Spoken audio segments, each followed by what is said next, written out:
your paycheck isn't too small. You might just be spending money you don't even remember spending.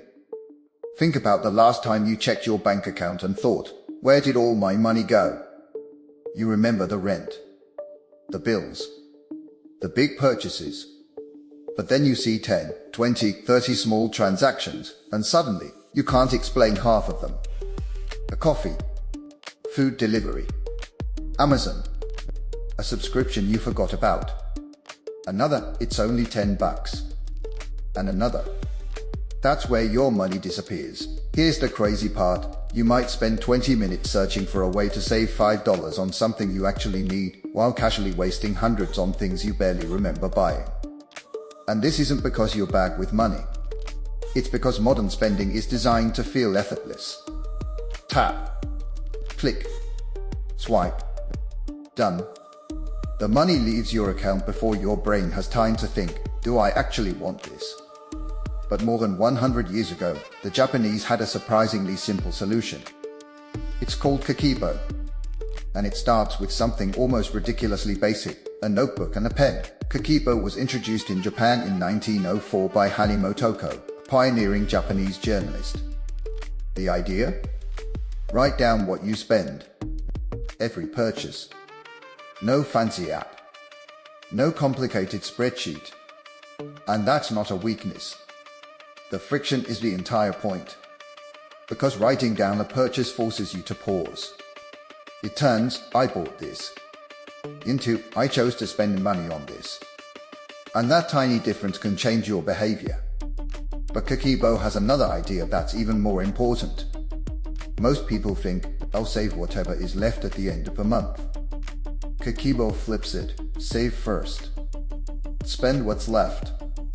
Your savings aren't the leftovers. They're the first decision you make. Now try this yourself. Open your bank statement. Look at every transaction from the last month. And ask, do I remember choosing this? Not whether you remember receiving the product.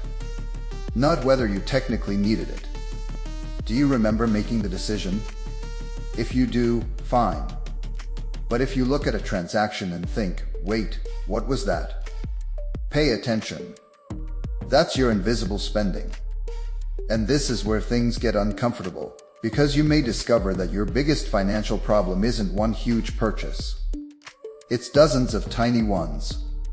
$7, $12, $19, $25. Each one feels harmless, but repeated every week, they become hundreds.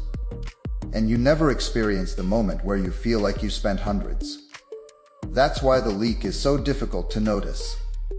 Now, Kakeibo doesn't tell you to stop enjoying your life. You don't have to eliminate restaurants. You don't have to cancel everything you love. You don't have to become cheap. You just need to know why you're spending. There's a huge difference between, I spent $60 on dinner with friends and loved it, and I spent $60 and I don't even remember what I bought. One is a choice. The other is a leak. So run a simple experiment for 1 month. Get a notebook. Write down your income. Set your savings target first. Then track every purchase. At the end of the month, ask yourself 4 questions. How much did I save? Did I hit my target? What surprised me? And what will I change next month? That's where Kakeibo becomes powerful. Tracking tells you what happened. Reflection tells you why. And once you can see your patterns, you need less willpower. You start noticing the impulse before you act on it. You pause. You decide. Sometimes you'll still buy the thing. That's okay. Kakeibo isn't about spending less on everything. It's about spending with intention. Because here's the uncomfortable truth. You probably don't need another budgeting app. You may simply need to see your money leaving. So tonight, open your bank statement. Don't judge yourself. Don't feel guilty. Just look and find one number. How much money did I spend that I genuinely don't remember choosing to spend? Because before you can save more money, you have to see where you're losing it.